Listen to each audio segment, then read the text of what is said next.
This is a special episode of the Creative Conversations podcast, hosted by producer James, interviewing Jorgi, talking about her PhD. It was an opportunity not to be missed.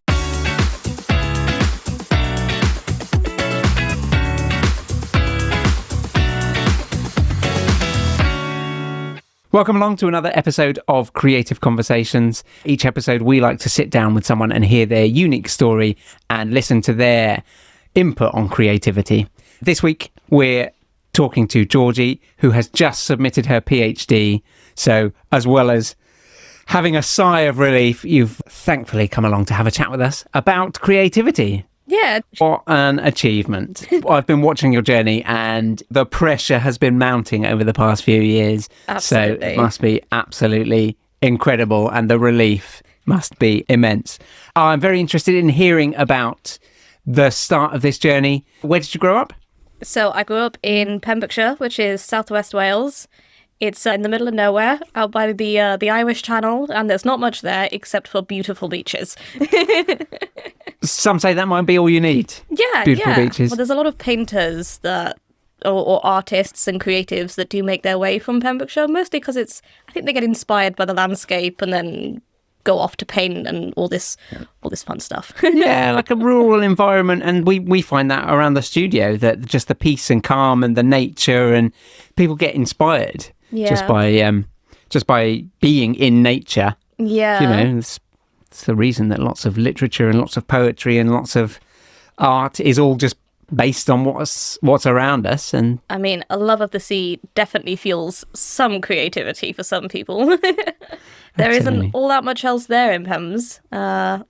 Wonderful people, very corrupt government there, county council, sorry. And then, getting political. Well, I mean, you could ask anyone around there. Everyone knows it. There's this roundabout that was put in there. Okay. And I say this roundabout, it's got one exit. Okay. Because they put the roundabout there. Yeah. And we're hoping it would encourage some buildings to be put up next door. It hasn't happened. The roundabout has two exits that go nowhere, literally nowhere. It's beautiful. I originally moved into Whiteley, which is an area just north of Fareham, and there was a roundabout like that 14 years ago when I initially moved there, and now it did actually pay off, and they've carved off another exit, and there is a housing estate there now. Nice. Okay, so they did double-edged encourage sword. it eventually. Yeah. But now the traffic is atrocious. Always the way. Traffic's worse everywhere, right? Yeah. Well, it's just more people, more houses being built. Yeah, more cars on the road. That's it. How do we get there? Roundabouts. You'll have to guide me to the conversation because I won't go anywhere. The weekly topic of roundabouts. That was your roundabout update. When did you move down to the south coast of England? So I moved down for university, okay, which I would have been 17, 18, so that's 2017. Okay. And I moved for uni because it was a bit of a ticket out of there, a bit of a ticket into some, hopefully a career and getting out and just kind of progressing a bit more. And then I found out I was a nerd and I stayed. But how do the two correlate? Is Portsmouth a good place for nerds? I think it's more that being in university is a lot more independent, so you're not being talked down to as a child who's being told what to do, where to go, and what to think.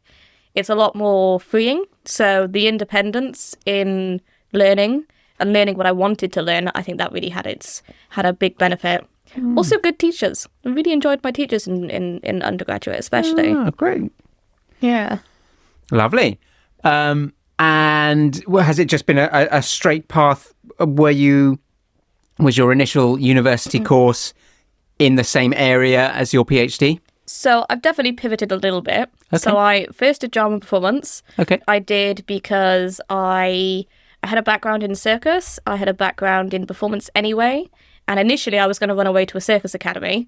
And then I decided that maybe if I did an undergraduate it would be more foundational for more like a bigger variety of subjects and ideas in performance. And then through that, kept learning, kept kind of going down these different rabbit holes and pathways through the learning process, and just kind of started doing more and more philosophy. And turned out I was big into ethics and like the study of aesthetics and philosophy, and so epistemology is kind of my thing, and metaphysics I quite like that too, but it's not really my thing so much. So yeah, I ended up just going down and reading a bunch of philosophers, and just turned out I really enjoyed dealing with these really difficult concepts and ideas. Incredible. So I think we've laid enough breadcrumbs. Can you elaborate what your PhD was? Or your thesis? Sure. So my PhD is quite an interesting one because it functions a bit differently to how someone might expect what a PhD would look like. So I had kind of a triangulation going on within my PhD because it is a interdisciplinary area. So there's 3 main areas which I kind of talk to and I'm involved in, which is circus research, disability, and philosophy/epistemology, which is the study of knowledge and logic. So what my PhD was looking into something called disabled embodiment, which is basically how disabled people might experience the world. And I did this with circus practice, and I did that to look more deeply into how bodies relate to knowledge and logic and that kind of a thing, and how we develop those things. So my thesis title is Here we go. Investigating Disabled Embodiment with Circus Practice Research, It's colon, isn't it? Yeah. Corporeal epistemology. Incredible. 3 topics that, when you explain them, it just makes sense. But until you do, you just wild. go, yeah. Lovely. It's funny when you drop people in on the deep end, because it's like circus, disability, like, oh, are you talking about freak shows? Or if you talk about things like disability and knowledge, you're like, well, okay, but like knowledge is separate to bodies, right? It's like, well, it is, but we're also epistemic agents, and we have bias and logic and thoughts and subjectivities, which all impact into how we kind of build this out to look for the more objective stuff. So I hear you know everything there is to know about circuses. Oh, definitely not. And the history. You told me your history knowledge of the circus. So I definitely don't know everything. No, okay, I was being hyperbolic. But I do know quite a lot to do with circus history. So, as you are probably aware, circus has a very exploitative past, and they did something where they would often profit off of bodies for money, basically. And all the different stuff that goes on there. So really interesting in some ways, the way they kind of worked with so the way that they built freaks was to create a kind of mythology around them, and that way they were able to kind of exploit their differences a lot more. Obviously, this is really bad. We don't like this. But it is interesting to see how it was done and why it was done and what they used to do it. Because if we can do that, we can also figure out how we can not do that in the future. Yeah, so like modern circuses, it's now just a complete pivot, and where you say it was exploitative before, now it's empowering the skills that people have. So I'm not so sure I'd call it empowering. Okay. I think there are definitely cases where it can... So there are lots of studies that talk about how circus skills practicing will increase things like self-esteem and bodily kinesthetic awareness and stuff like this. But it's still a performance genre, and all performance genres have their exploitations and difficulties, right? Yeah. So whilst, it's a lot better than it was, it's not perfect. But you are right in saying that it's definitely pivoted a lot recently. So around 1980s to 1990s, the success of animal rights activists kind of really, really stuck into place. So by the 2000s, other than horses, there wasn't that many animals in the circus anymore. Mm-hmm. Initially, circus came from Philip Astley's trick riding school in... 1700s? trying to remember which one of those it is. I think it's 16 or 1700s. But he was a British trick rider, which means he was also a knight, so he was really cool guy. And he basically legitimized the modern circus by creating these trick riding schools, which would then perform for vast audiences. And over time, they had more performers, more kind of practices, slowly get kind of encompassed in the melting pot of circus. And it becomes this really kind of polymorphic practice that involves all these really interesting and varied stuff. So you can end up with fire spinning in there. You've got juggling. You've got magicians go in the circus. Obviously, contortions, aerialists. Such a variety of things that can happen and do become circus. One that I like to talk about is puppetry, because puppetry does exist in circus and it is in some ways classed as a circus discipline. However, puppetry is also this huge discipline and performance art that happens outside of the circus and also has nothing to do with it. So it's this really, really interesting space of circus because it kind of brings all these almost random acts and kind of turns it into a circus flavour. Yeah. Incredible.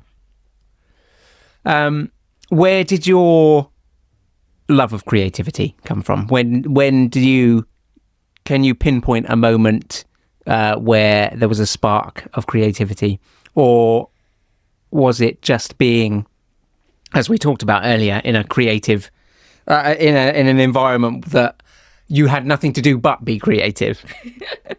So it's an interesting question because I'm not sure I could pick a single point and be like, this is the one. But there are definitely points like that. Mm-hmm. So one thing that I remember doing when I was quite young, I didn't actually speak until I was about 5 years old, 4 or 5 years old, something like that. And I started drawing a lot.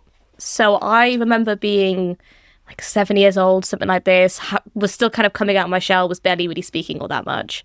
And I was at my Nan Molly's, and I remember being sat under the stairs with a light. And like they were all in the kitchen, like having like a natter, typical kind of, I mean, my mum and my nan are both, in Wales, so a bit of a Welsh natter over tea or whatever. And then my siblings running around, who are all ADHD in some cases, by the way. Okay.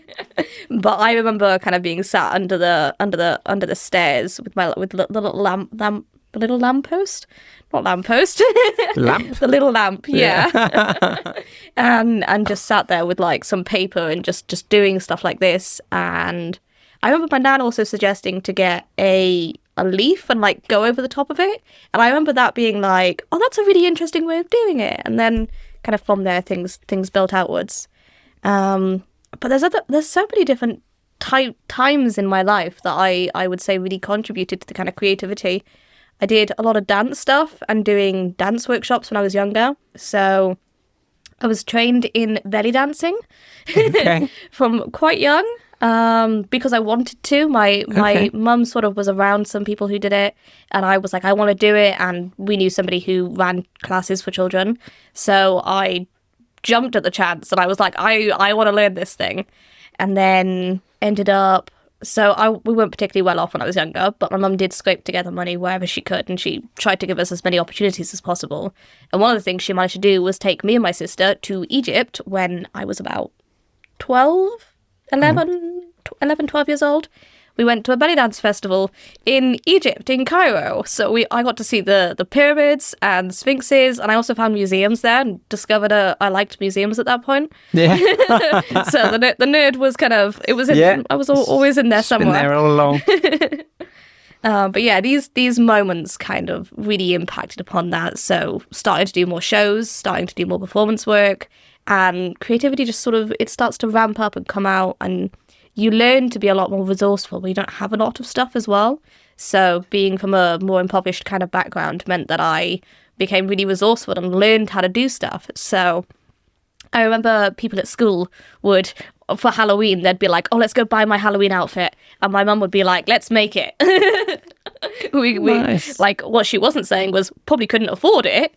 But what we did do is pick up the clothes from around the place and cut them up and then stick them on things and, all that kind of fun stuff. Amazing. Yeah, so being resourceful and finding creativity in all the different, in the things surrounding you. I like that. Yeah.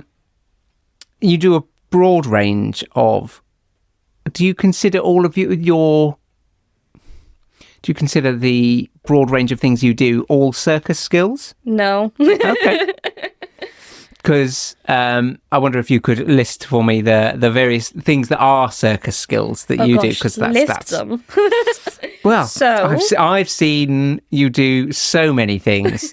Lots of things with fire, lots of things with silts, lots of things on aerial hoops. Yeah. So aerial and fire spinning are probably the most recognisably circus activities that I partake in.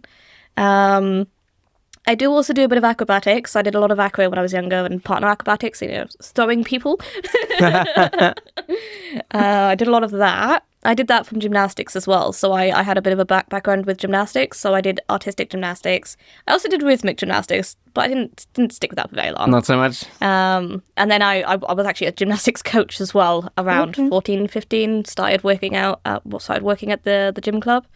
But yeah, the most recognisably circus activities I do are probably aerial, fire spinning, and acrobatics. Mm-hmm. Outside of that, things start to get a bit more interesting because I can do things like swords. I know some sword work. I know how to work with swords. So we can start sort of delving into martial arts. Yeah. So we got rope dart, swords, nunchucks. I can do a little bit of all of these.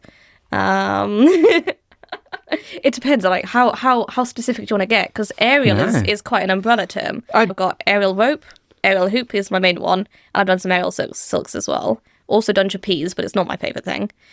Flying trapeze is fun, not my favourite thing. And pole also I would put in this category. Can do pole, also not my favourite thing, but I can do it. My sister's very good at pole. And then we can move to sort of fire spinning, which has some crossovers with the martial arts stuff, because there are fire nunchucks, there are fire rope dart. I don't have fire chucks. I want some, but I do have fire rope dart, and that one's really fun. And then obviously swords as well. You get fire swords. In the fire spinning stuff, we also have, I can do a bit of hula hoop. I can do staff, contact staff, poi, and fire eating and body burning. Wow. Outside of this, we've got more belly dance kind of oriented pops. So we have the belly dance wings. They're called Isis wings. Although Isis isn't so related to the goddess anymore. Not so much. There's been a rebrand. Silk fans. I also, because I've done so many groundwork things, it means I kind of have a lot of transferable skills for all sorts of different items and stuff.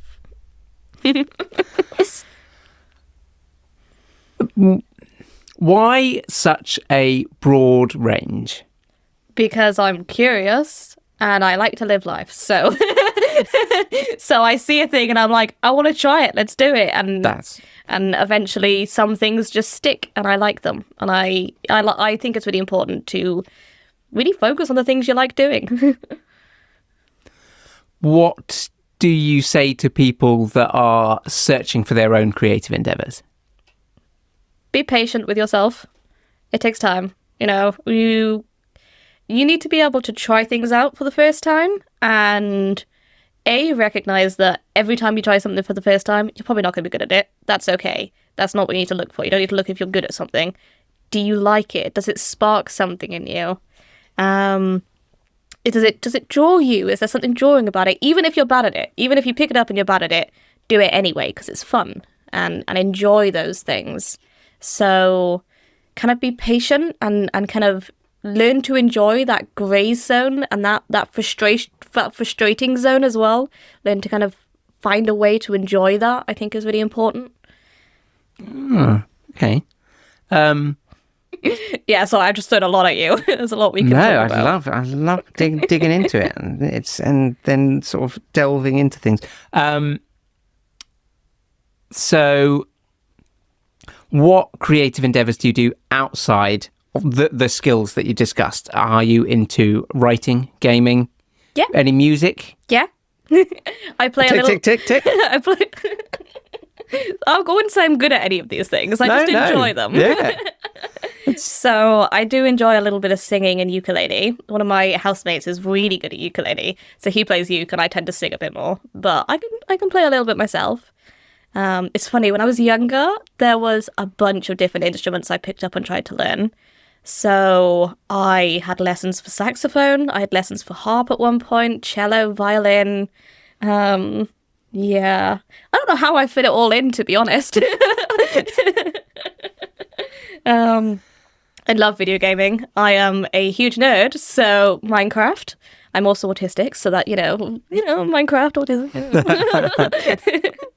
I also play a bit of Apex Legends, and gosh, there's so many things I actually play or have played or like playing. But I also, it's funny, I have played a lot of things, but I tend to have things that I come back to. So at the moment, I've been on a big Minecraft binge. Nice. You mentioned there autism. Have you ever found any correlations between the breadth of the things that you do and your autism? Has it given you any skills like being able to juggle so many things at once in your mind in terms of interests and likes? So I think because autism, there's no sort of one size fits all. Every kind of autistic person is quite different. I find it hard to relate things to that too much because I'm aware that whilst autism might look like this for me, it probably doesn't look like this for other people. So there's always kind of a question of, is this personality? Is this autism? Is this my brain? Is it all of these things? Is it none of these things? Is it something else entirely? Is it culturally, dependent? I have thought about some of this stuff quite a lot, as you can probably guess. Yeah.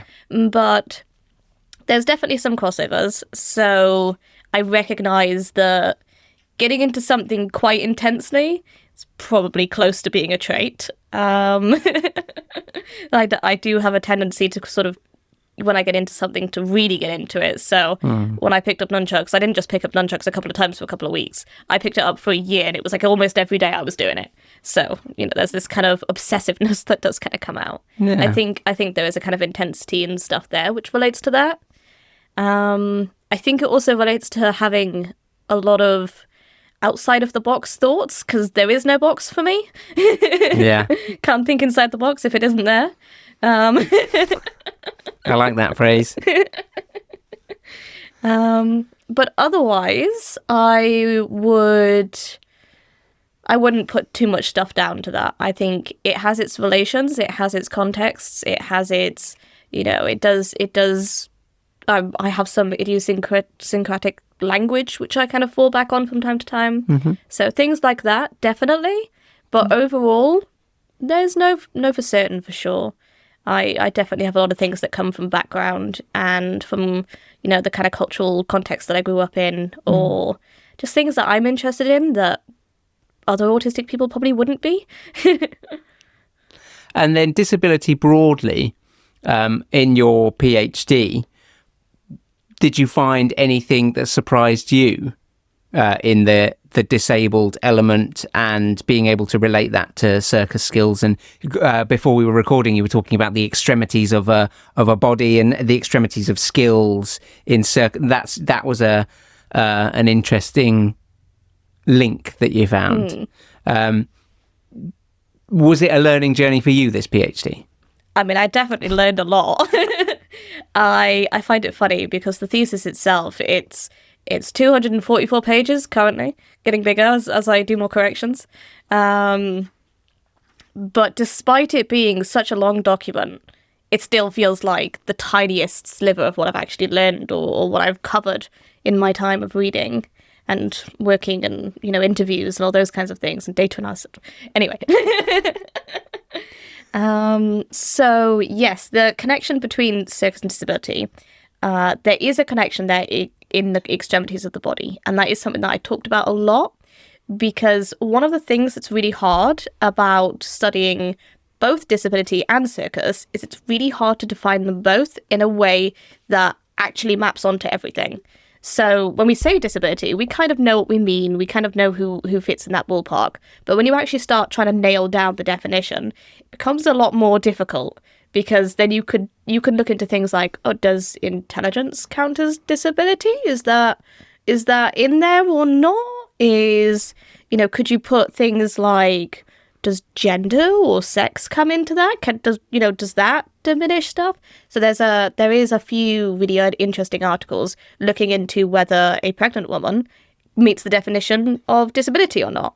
And, you can kind of see why they might or why they might not. There's a point in pregnancy where it's, it's harder to move around. You need, a lot more like caring for, you can't do certain things. Does that meet the definition or not? So there's this really interesting thing where they're both really hard to actually nail down. Like, what do you mean by circus? Everything's circus, nothing's circus. And the same with disability. Like what you mean by ability? Does the lack of ability mean you're disabled or not? Yeah. And there are plenty of disabled people who have perfectly good ability in many things. So does that make them not disabled all of a sudden? So there's this really interesting kind of nailing down of like what these definitions are. And one of the things that I found that connected them both was, as I said earlier, as you mentioned, the kind of extremities of the body. So circus is all about kind of figuring out the extremes and doing the extremes. Like fire eating is pretty extreme. And also on the flip side, disability can often be about extremities, not because disability is extreme, but because it's about, organisms and the differences that can kind of come about that.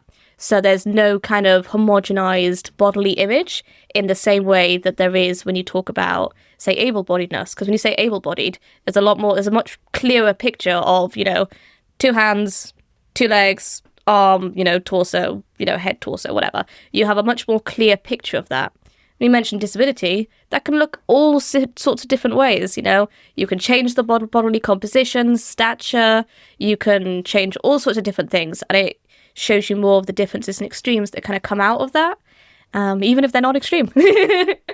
So that was one of the really interesting things that I found, was actually nailing down those definitions was really hard. And some of it was because of these extremities, these differences, and these multiplicities that kind of exist in these microcosms. Wow. Sorry. No, not at all. And what milestones are there any? Are there any moments throughout that a reader, like myself, a layman, I would say, knowing nothing, that I would be surprised, shocked? Is there a moment where things just all click into place? What are we? So, there is a journey, and there are things that might be shocking or surprising. It's kind of hard to think about what those might be because, of course, I've done it, so they're not shocking to me anymore. Mm-hmm. As a kind of it's normalized information to me, right? Yeah. Are there any specific examples, or other examples? Do you do any case studies, any stories, any individuals? I like the broad.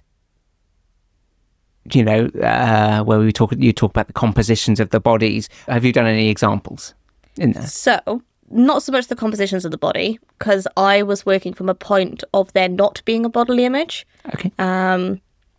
Because then I don't have to nail down what disability looks or is exactly. I can then approach it from a kind of fluidity, because disability changes over time. Left-handedness used to be considered disability. It's not anymore. So it allows me to kind of work with that kind of polymorphic, fluid kind of not very static or stable definition. It kind of allows me to approach it that way. But in terms of like journey and approach and, interesting stuff like what you're saying. So we've got the introduction, we've got chapter 2, 3, 4, and then the conclusion. And the conclusion's quite short. In the introduction, I lay out a lot of groundwork for what then comes in the later chapters. Things like looking at, so I work with something called epistemic injustice, which is to do with like basically ethics and justice and stuff on the epistemic level. So not even to do with bodies at all, just straight down to the knowledge itself, how logic works, how that can be, how we receive or give information, how that might be, have its issues, how the logic there actually works. So the introduction is all about laying out these kind of really heavy concepts, the philosophers that I'm kind of guided by or have kind of roots and foundations in. So I use a lot of terms from someone called Deleuze, and Gilles Deleuze, and he is a late 20th century philosopher. He's, one of the dead ones now, but but very, very recent philosopher. And he talks about and to huge, vast amounts of philosophy because his work is it's very difficult. Deleuze is one of the most difficult philosophers you can probably get into. It's probably why I like him. But he's also sometimes called philosopher of difference. So I kind of use all of those terms. It kind of makes sense, I think, why I use a lot of these terms, especially when you describe him that way. So I lay out a lot of this kind of groundwork. I look at the concepts, the approaches, what kind of method and how I'm going to go about this.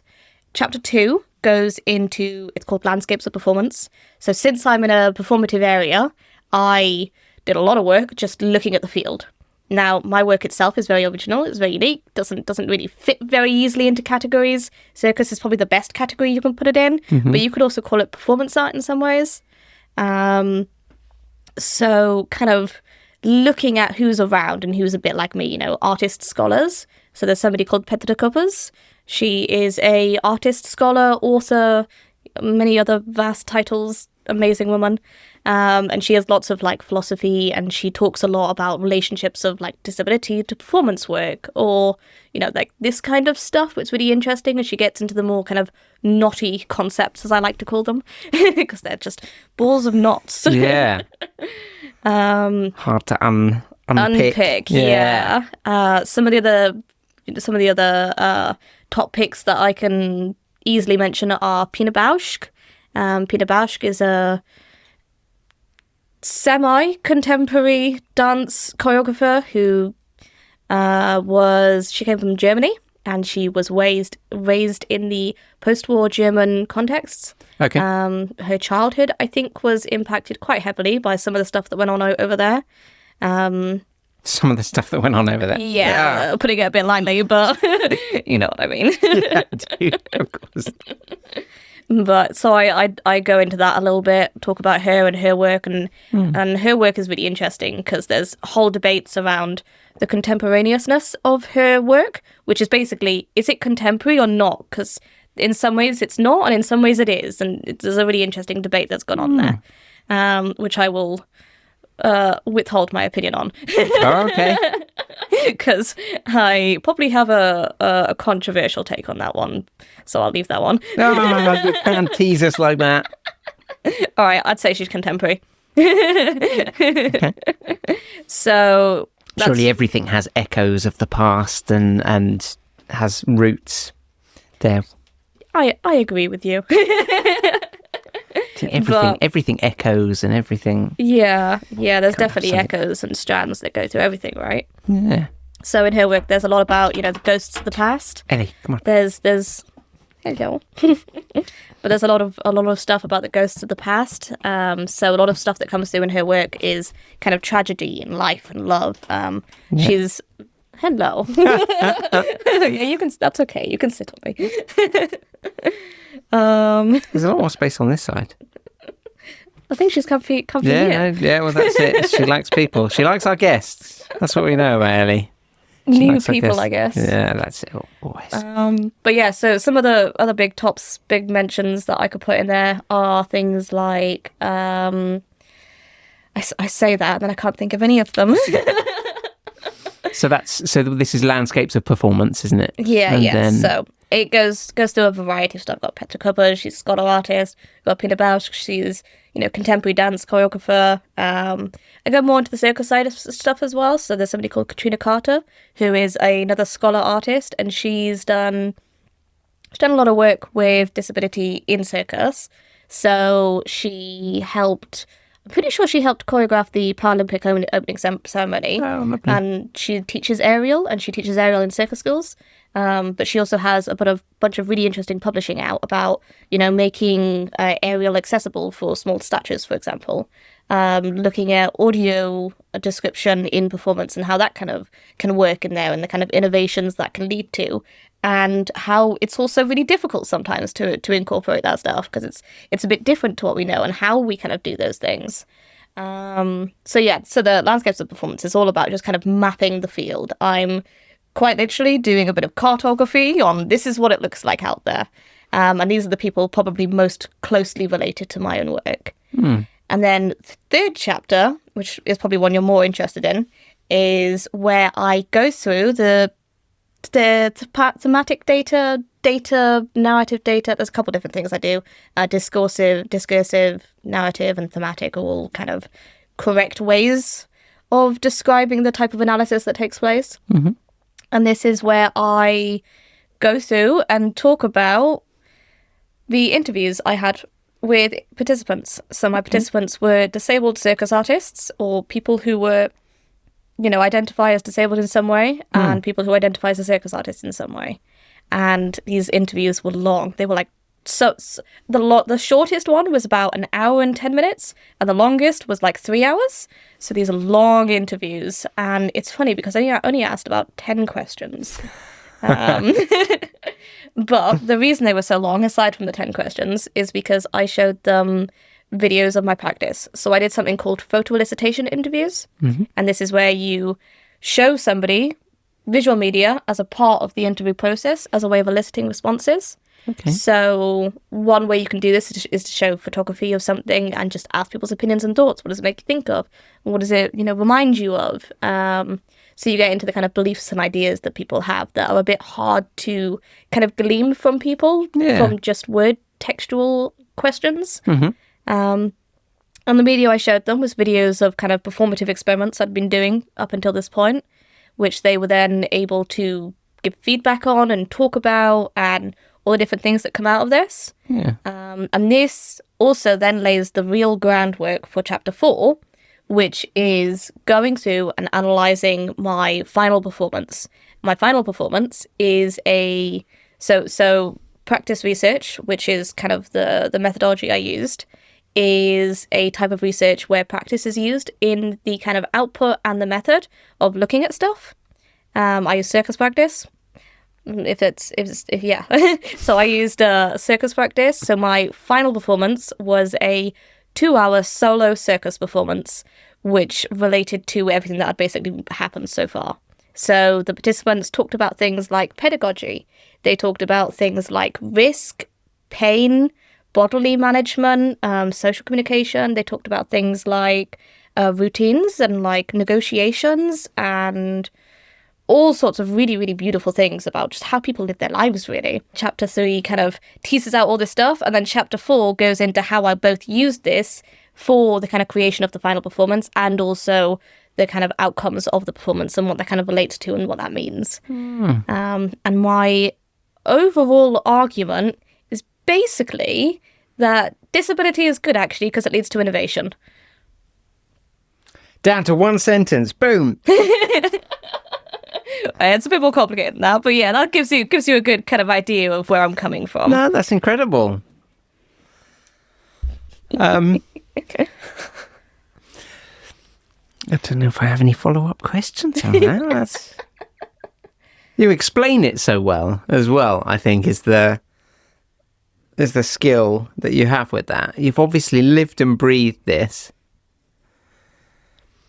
I mean, definitely takes practice. First few times when I was talking about it back in first year, it was going like a off on jumbled, tangents, rambled mess. Yeah, you never really know what happens until it's happened. Sometimes in research, it's really interesting actually going through the process, because what you think is going to happen is very often not exactly what happens, and that's fine because you estimate, you hypothesize, and then you test, and you test limits of stuff, and you figure those things out, and then you analyze, and then you have your outcomes. And it's like, okay, this kind of happened how I thought I would. This did not happen how I thought it would. Do you spell out what you predicted anywhere? Not so much, because I didn't have too many specific predictions.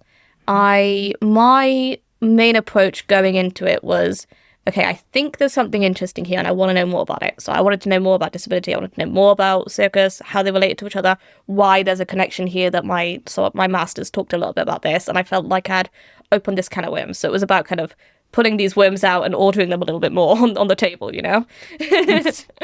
But yeah, so it's taken some time to really get my head around how to describe what I've done, because it's very varied. It's kind of all over the place, but actually there's a lot of really, really really like once you kind of nail it down and you kind of see what the spine is and you see what the kind of the process and the structure is, it makes a lot more sense that way. What's next? Short term, medium term, long term? So short term, I'm making money with as much performance and modeling work as I can find. Long term, I've thought about doing a book. I've thought about maybe doing some more publishing. So I did something called the Vortex Methodology, which builds on a type of practice methodology that already exists. And I've kind of made it into something more... it's actually a way to describe a creative process in a way, but the Vortex Methodology is something that I would like to take forward more and kind of publish a separate paper on that and turn it into something more kind of concrete. And is that the analysis of creativity, or is that something people can use to amplify their own? It's a process, it's a methodology. So yeah, it's a way that you could think about your own creative process and how that kind of works. So the way I like to describe it, firstly, it's called the Vortex Methodology because of what a vortex is, how it works. A vortex is a bunch of swirling, whirling masses that kind of rotate around an axis and they slowly drive forward together until like an outcome. And so going into the vortex, the inputs would be, so for my thesis, for my research, these were participant interviews, these were the philosophies and theories that I was working with, and there's also the more practical elements, so the physical experimentations that happened in the studio. And these kind of all swirl around. And the reason I kind of describe it this way is because none of these things really finish. There's no clear point of, oh, this is theory and this is this. Because I'll be in the studio thinking about, this random philosophical concept I was reading about the day before, and that'll be, informing how my process is going. And that's the same for all creative processes. You have all these multiple different things going in. It could be dance, it could be, the emotion you want to portray and the studio that you're working in. And then all of these things will kind of, rotate and swirl together until it kind of comes to the output, and the output would be the end of the vortex. And the reason I quite like this as well is because it has a clear point of end. There is an output, and then it finishes. And although the things, disperse and go off into the world, they still exist and they're around, but the process and the actual thing itself has come to its ending point. Fantastic. In longer term, do you want to do speaking tours with that? You want to do training in? Do you want to train people into that, or do you consider the book to be just the instruction manual for it, and then move on to something bigger? I'm still not sure exactly what a book would be. I think I'd probably have a bunch of different stuff in there. I talk about and relate to so many different fields of study and areas, and like philosophy is my bread and butter, really. And that goes, philosophy is the study of being, right? So that goes everywhere. Yeah. Epistemology is my main thing. So I really like logic and how that works and how, knowledge kind of forms or moves. So book might be on that. Book could go into more things like more performance and creativity and focus on the kind of artistic stuff going on. Mm-hmm. Loads of different things I could go into it with it. So might not be a book, could be multiple, could be none. I might not write anything. TV series.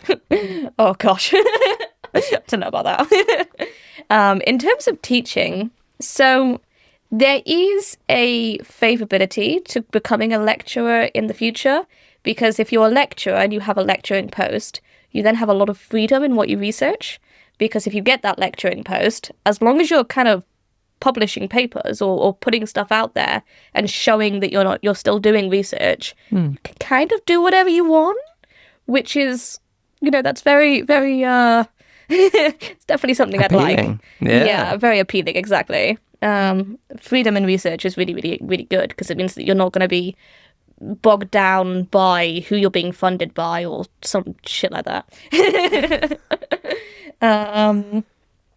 However, I'm not a big fan of teaching people. I think people who want to learn are fine, but people who don't want to learn, I really struggle with it sometimes. So yeah, I guess. But then I think, are there many university students that don't want to be there anymore? Well, a lot of people are taught to go to university, so True. I think it's a little bit better. I don't think that's I think with the student debt, I think there's more people who are a bit put off by going to uni, but there's still definitely a fair few people who go to uni because it's kind of what they're told they're supposed to do. It's how you're supposed to live your life, right? Yeah, fair enough. You go to school, you go to college, you go to university, you get a job, you live a nice life, you buy a house, you get a wife, and you have kids, and then you grow up, and then you retire. Like that's the timeline that we're kind of taught to follow. Yeah. And uni comes into that.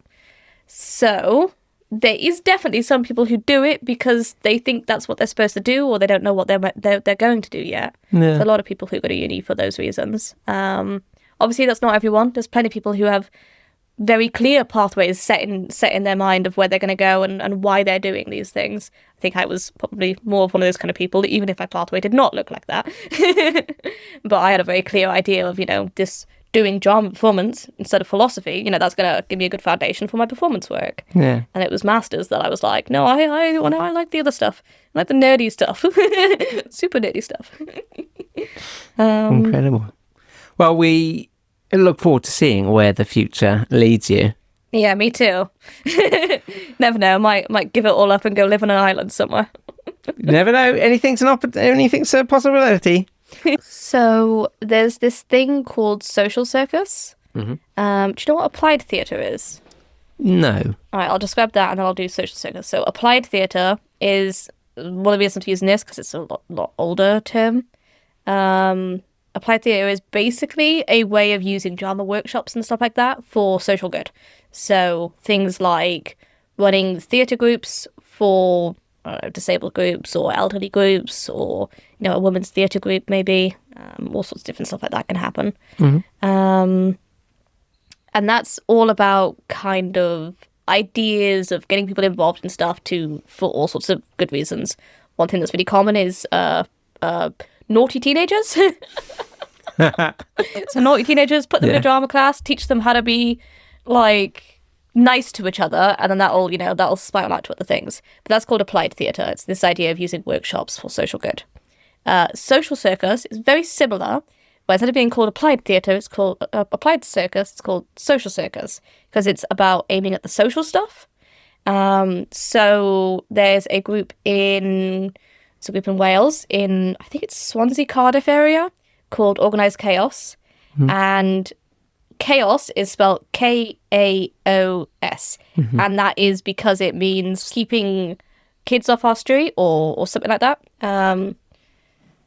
Off street, keeping adolescents off streets. Yeah, that's something like that. And the idea there is literally to get people for all sorts of different reasons involved in circus, because circus skills are great for self-esteem. So, I mean, you mentioned empowering earlier. It can be empowering. I wouldn't really go that way unless you're talking about social circus. All sorts of really good things. Really good for team building exercises.